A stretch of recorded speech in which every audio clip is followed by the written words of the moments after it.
If I'm talking about how somebody shows up to a job interview, that person needs to substitute job interview for sales meeting. Job interview, client meeting. Job interview, client presentation. And look at how they're showing up.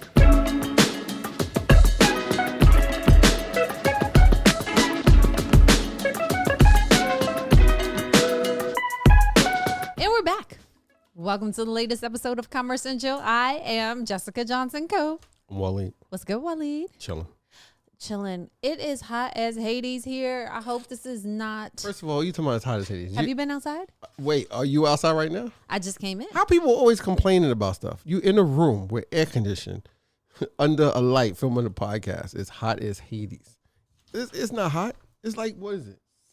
70 something degrees in this room, ladies and gentlemen. It's chilly. Says the man who's been sitting upstairs all day.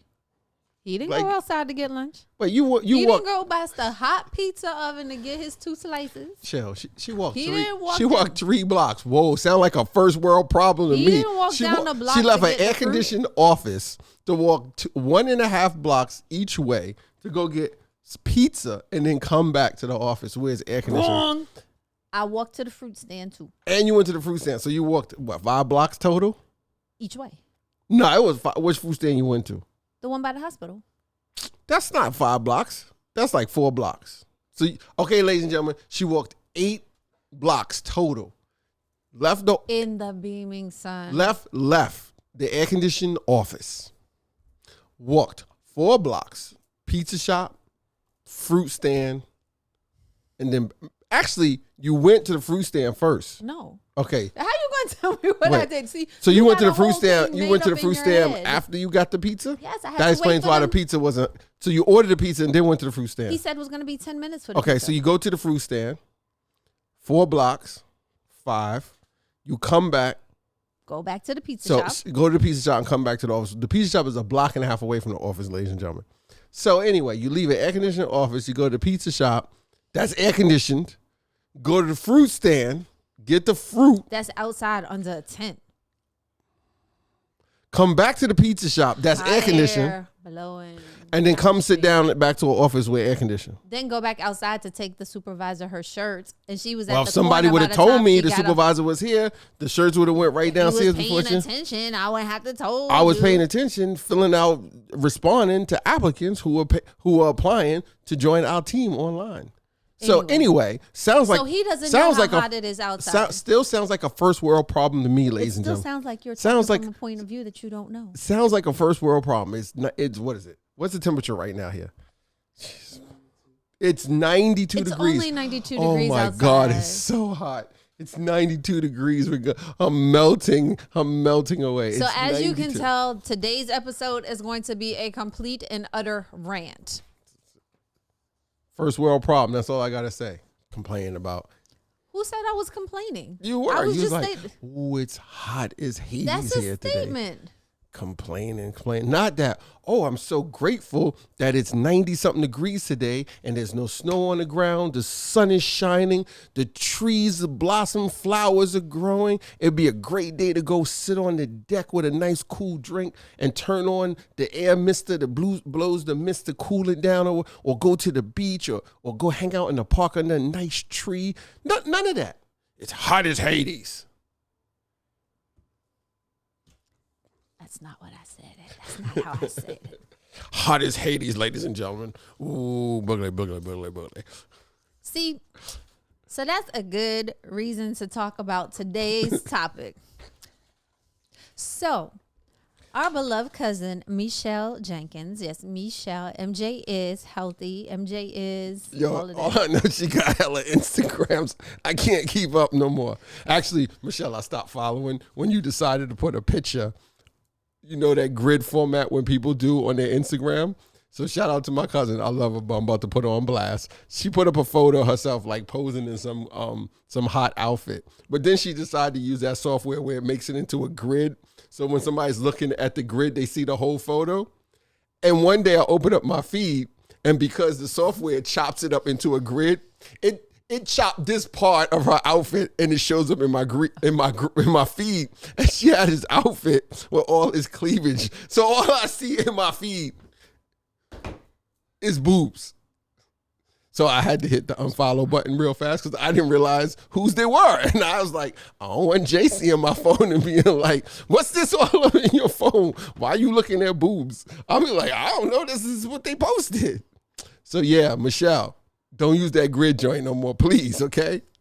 But anyway, so Michelle just celebrated a birthday. We are the May babies in the family. Yeah. And so don't use for the her grid software. Birthday, she had some things planned with some friends, but at the conclusion she realized that you can't take everybody everywhere because some So you just put her on blast if her friends watch this episode. She has a lot of friends and she has a lot of things planned for her birthday. Okay. But finish your thought. You can't take everyone everywhere because some people just don't know how to show up. That's right. So today's episode, we want to talk to you today is to show up and show out.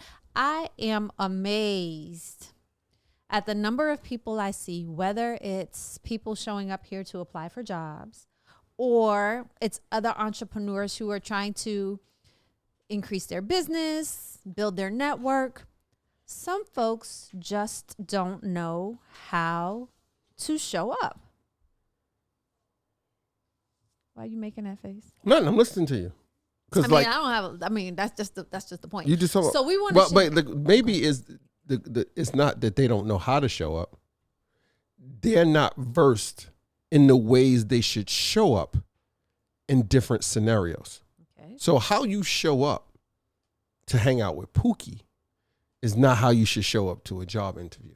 Case in point, if you like to wear do-rags at home, which I think is cool, you probably don't want to wear one to a job interview under the hood from your hoodie or baseball cap, unless you're showing up for a modeling job for do-rags and baseball caps and hoodies. Or if you're going to interview at a job at a sneaker store, you might be all right with your do cap. You might, and you might cap it, your do-rag. And you might not be, depending on the type of environment that the environment that they run at that business, which is why it's super important that you should be doing research on where you're going before you go there.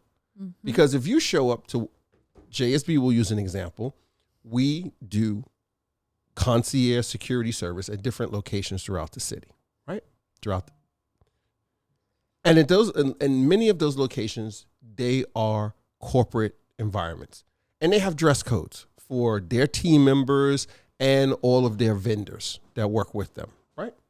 So if you don't do the research to understand, you're going to show up in an attire that's going to put you probably in not the best light for what that employer might be looking for. It is looking for, not might be, is looking for.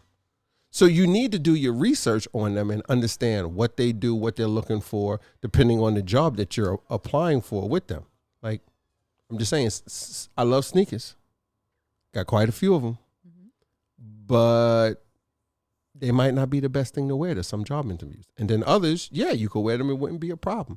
You need to be versed on where you're going and what the expectations are when you get there. That's it? That's the whole episode? No, but that's what I was saying when you were talking about whatever point you was. I don't know what you were saying. I was about to say what. You were saying something and I said that. I don't know. Just go ahead. Finish saying what you. No, go ahead. I mean, that's it. Like, people, you just need to understand how you should show up for something. But you say you just need to understand how you should show up for something. How are people supposed to know? You say research. Do some research. Hold on, you say research, but what? So, say for example, we are trying to get business with an international company, and they don't have locations where our businesses are. We may not know people that work at those organizations. Well, you talking about us trying to get business with them. The scenario I was talking about is somebody trying to get, like, going to a job interview. To me, it's not much of a difference because you're always selling, whether you're selling an idea, whether you're selling yourself, whether you're selling a product, you're always selling. Then overdress. I'd rather you be overdressed than underdressed. But it's not just about dress. Okay, so what other aspects you talking about? I was referring to the example I said earlier. It's how someone shows up physically, their appearance, right? When I was talking about the baseball cap and the do-rag. Because I get quite a few interviews like that, and it makes me sad. Because here I'm hiring you, and I'm going to give you a uniform. But when you come to me, I'm not asking somebody to show up in like a 4-piece suit when they come see me, right? I'm just like, put a dress shirt on, put on some slacks. I'm not even looking for a tie. You could put on a button up or a polo and tuck it in some slacks or even some khakis and some shoes. But I mean, don't walk in for the interview and you got a do-rag on, you got a hoodie. Like I had a guy show up in shorts. And I'm like, you're applying for a position where you're going to be working in a corporate office building, and you're saying I got all these years of security experience when you know that there's either a uniform or they wear a black suit, white shirt, and tie. Well, stop. See, because I know that you've had a lot of experience recently interviewing people, but I don't want us to turn people off in Commerce and Chill Land, because people in Commerce and Chill Land, they might already have jobs. They may already have businesses. And so if you're talking about just how you show up for an interview, they're going to be like, that's not my situation. This is not relevant to me. That's why I'm trying to get you to step back. I can step back, but see this. No, see, you say but. So if you step back, I'm using that an example, right? Someone's showing up to an interview. And if they're in business or they already have a job, they should be taking that example, which we've talked about in numerous episodes of Commerce and Chill. You could learn something from anything. So if I'm talking about how somebody shows up to a job interview, that person needs to substitute job interview for sales meeting, job interview, client meeting, job interview, client presentation, and look at how they're showing up.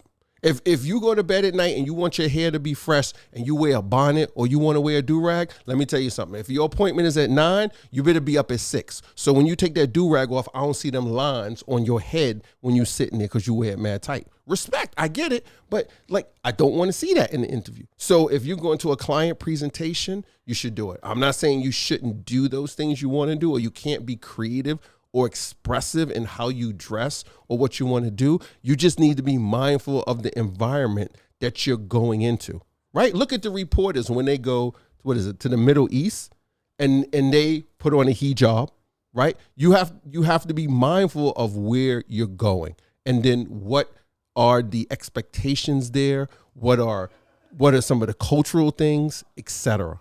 So whether it's for a job interview, it's for your business, you need to be mindful of it. If you got an international client and you're not aware of some of their cultures and customs and you do something that might be offensive to them, then you should have done the research on it ahead of time.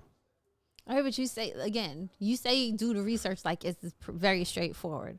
How can somebody who may not be familiar with the company, may not be familiar with the culture, how do they learn? Well, you ask a question. If you're talking about someone who's in business, and they're potentially, your example was they're going to do business with an international client.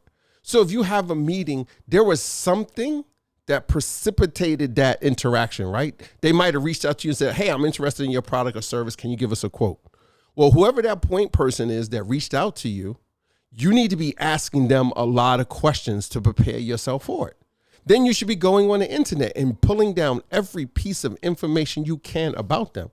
I'm sure if you're going to do business with some international firm, I'm sure they're probably going to have some kind of presence on the web, right? Like it's huge these days. There's very few people, or I should say organizations on a certain level that don't have a presence on the web, whether it's social, whether it's their website or something. And then you need to go ask around in the industry to get information. I don't care if you have to pretend like you're going to buy services from their competitors and then ask the competitors, well, how do you compare to such and such? And then see what information they give you.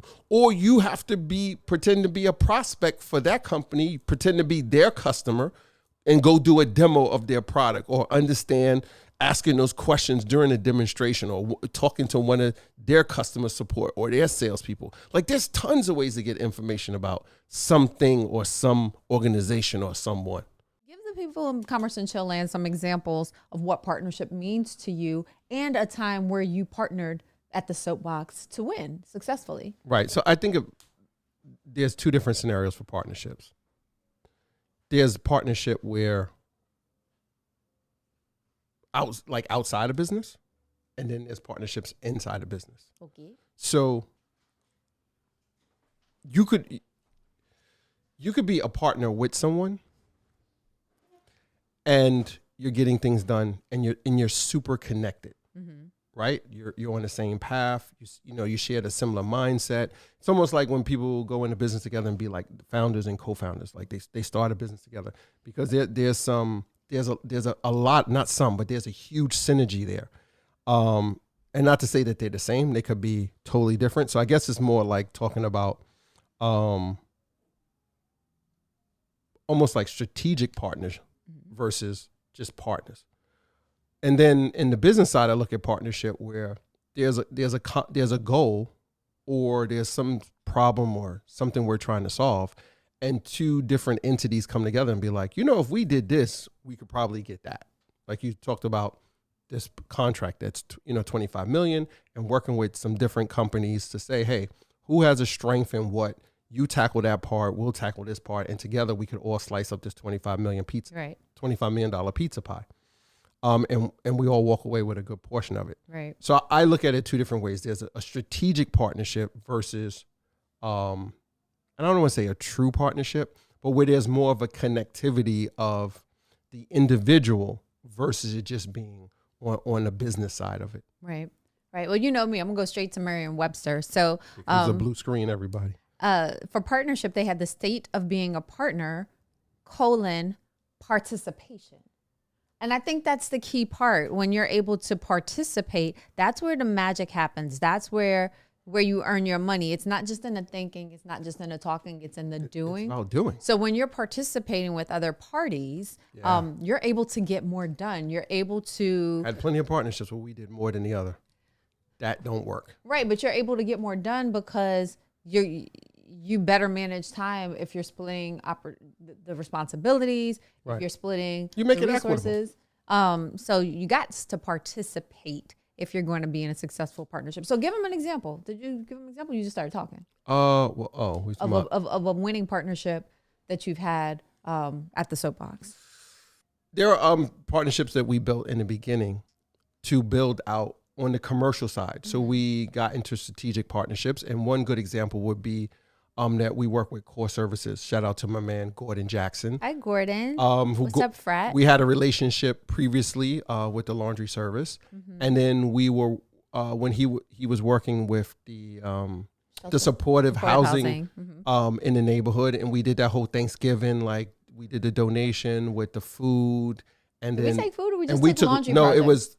It was other parties involved. So they were giving them food and different items for household. And then we did like these laundry care baskets and took them like different products to clean, wash their clothes, refresh, et cetera, et cetera. So in that partnership, we met Gordon, and then over time, Gordon reached out to me and was like, listen, at Core, we provide these services for people throughout the city. And we have a location where we want to provide concierge laundry service to them. And we were like, oh, awesome. Let's meet, let's go through, look through everything and make sure we can check all the boxes you need checked. And it turned out to be a great partnership. We've been doing it for, it's been over a year that we've been doing it. I want to say, it's been over a year. It has been. I'm due for another check-in with him. It's been over a year. And it's been a great partnership. So they run the facility, they manage the hotel and provide all the services to the guests. But in their core competencies, one of the things, they don't do laundry services themselves. So in this partnership, we were able to complement the rest of their services for all of their guests. So I find it to be, a huge win when you have these partnerships. There are other the other entities, individuals. We have partnerships with. And then we work together to look at other markets to say, how can we service these markets together? So a good example would be like, there's some neighborhoods we don't have the capacity yet to reach fully into. So then we work with another laundry service provider and say, listen, you guys go this far. So this is how, anybody that contacts us here, we partner up and they get that business. And anyone that goes in the areas that we go into, they don't, then we get that business. And we work together to provide that service to those clients. And it works, it works really good. All right. So I'm going to press the pause button for a minute so I can do a reset for everybody in Commerce and Chill Land who just kind of got lost with the interview thing. And we're talking about how do you show up and show out for a meeting, whether it's a business meeting for sales purposes, a interview meeting, or any kind of meeting where you're trying to present yourself and reach a given outcome. The etymology of the word meeting, it means an action of coming together or a gathering of people for discussion. You don't want to turn somebody off and not have them not want to discuss with you because of how you present yourself. And in today's age of, I should have the right to express myself, we find that there are a lot of people who just don't seem to care as much about how they show up. And trust when I say that people are judging you from the moment they begin to interact with you, whether it's through your email address, whether it's through social media. Email address, Jessica Johnson, the security lady at AOL.com. Maybe not. That probably would not be a good look. Oh, I'm that baddie from the South Bronx. How about somebody who applied and was a former team member, and their email address was juicy backside, but backside was another word at whatever.com. So people are making judgment calls about you and whether or not you're suitable for employment, as suitable as a business partner, associate, or suitable to make purchases from. So you want to be mindful of that. You also want to be mindful of your personal appearance. So also your social appearance. Your personal appearance. No, I said also your social appearance. I already said that. Are you not listening to me? I am. I'm just reiterating that because people be posting some stuff on Instagram and Facebook and other places that be very interesting. Make me nervous sometimes. So here are 4 quick tips to help you get better outcomes from face-to-face and virtual meetings for your success. Number 1 is research the company and industry. Number 2 is identify your goals and skills. Why do you want to engage, do business with, or work for the person on the other side of the table or the other side of the camera? Number 3, your chance to meet with them and ask the questions that you have. And number 4, practice your meeting skills. So Cope kind of went into detail about researching the company and the industry. Why are you looking at me like that? Nothing. I'm just listening to you. No, you're looking at me like... I'm listening what knowledge you're going to drop next. You just dropped the 4 tips, so I'm waiting for what you about to put out there next for us. All right, so research the company in the industry. I ran it on that for a little while. Do you have to hit the pause and reset button? No, again? I'm just gonna say this that you know. Listen, how many times we get to interact with a lot of entrepreneurs, and some are more polished than others, and some are more prepared than others. But it's really scary when an entrepreneur will go to a prospective client, another organization with whom they want to do business, and then the question is like, "What do you do?" Don't ask Wait. The person that went to pitch their services or wares asked the potential client, "What do you do?" Real talk. And thank you all for tuning in today. I'm Waleed, and I'm out behind that. Wait, somebody really did that we know? It happens regularly. Bro, when we get off camera, I need to know who that is, so I need to call them. I need to know who that is. No, and I'll give you the context. Wait, how do you go to a meeting with a potential client and you have no clue to what the hell they do? Well, sometimes... Or, maybe you do, or maybe they just panicked and they just said, so what do you do? Well, maybe they meant to ask the person, what do you do in your role here at this firm? No. So through some of the organizations in which we participate, those organizations will offer matchmakers. So, just like you can do speed dating, is like speed dating for your company in another business. And you may have 5 to 10 minutes to pitch your business and to ask questions what do you do? Of the prospective client. And what do you do? Quite frequently, I've heard feedback from the clients, prospective clients, like, "Oh my gosh, I felt like it was such a waste of time because that person requested to be matched with me, and they had no idea what my company did." They don't even know if the product or services they offer would a good fit. Would be a good fit. Exactly, because they don't even know what the target client, the client they're targeting does. Correct. What the? But it happens here. How many times do we get unsolicited calls and people are like, "Oh, I'd like to talk to you about your I got a better one. Systems." No self-ID. Oh no! How about the one I had to email over and over? Oh, we do construction project estimations, and we would love to do estimations for you for your construction project. I'm like, first of all, bro, we don't do construction here. What Johnson Security Bureau led you to think we do construction here? Because they probably bought a list that on a project that. Well, they should have filtered the list. Shame on them. Which is why I emailed them back nicely. It's like, can you please remove us? And then when I responded to say, please remove us, she sent me back spec sheets and everything. Like I said, send me more info. I'm interested. I'm like, y'all ain't even read the damn emails. But you could pass it to a friend. But here's a better one. When they call and like, can I speak to Charles Ronald Johnson, please? Ooh. And I'm like, okay, how could I help you? Be like, oh, I'd like to speak to him in reference to such and such. And I'm like, well, sorry to tell you, you're about what, 13 years too late? That was my dad. He's not dead. Here anymore. I'm like, he's dead. And they're like, oh, I'm so sorry. Or I like when they said, but I spoke to him 6 months ago. Oh yeah, I'm like, I'll say something like, he's not available. I don't know what I said. Or no, they'll lead the call with, yeah, I'm calling back because he had spoken with me a couple months ago in reference to this product, and he said he was interested. And I'm just like, he did speak with you? And they're like, yeah. And he said he wanted to get more info, or he wanted me to follow up. And I'm like, that's weird. Are you able to talk to dead people? And they're like, what do you mean? I was like, he died, bro. How could you even do that? That is so insensitive, and like you just don't have the right information. So whatever. I'll just leave it with this. People do business with other people they know, like, and trust. So whether you're trying to get a job, or you're trying to get a contract, or you're trying to build a relationship with someone, invest the time up front to do your research so that you'll get the most out of the time that you have with that person. Okay. Deal. Okay, great. I'll take that. All right. Identify your goals and your skills.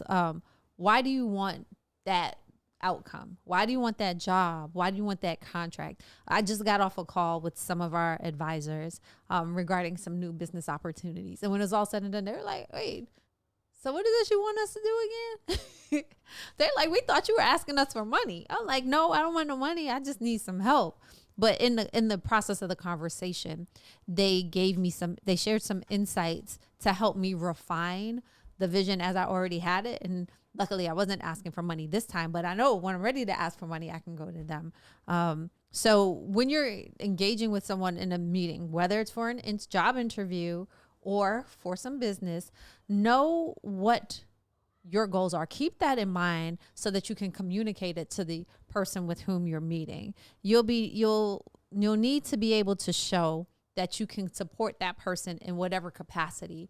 So for example, when we ask people, why do you want this job? I don't know. Well, that's right up there where you ask individuals when they come and say, what do you know about us? What do you know about the firm? And they're just like, if you come here and you interview with me, I'm going to ask you. I mean, it's a staple question that we ask almost every interview. And then the second one they always get to ask, well, not always, but 90% of the time is, what did you do to prepare for this interview? And people will be like, nothing. Then some people was like, I woke up, I ate breakfast, I did my took a shower, whatever, and then I had an egg McMuffin. Real talk. I'm like, well, at least they said something. The other person was like, nothing.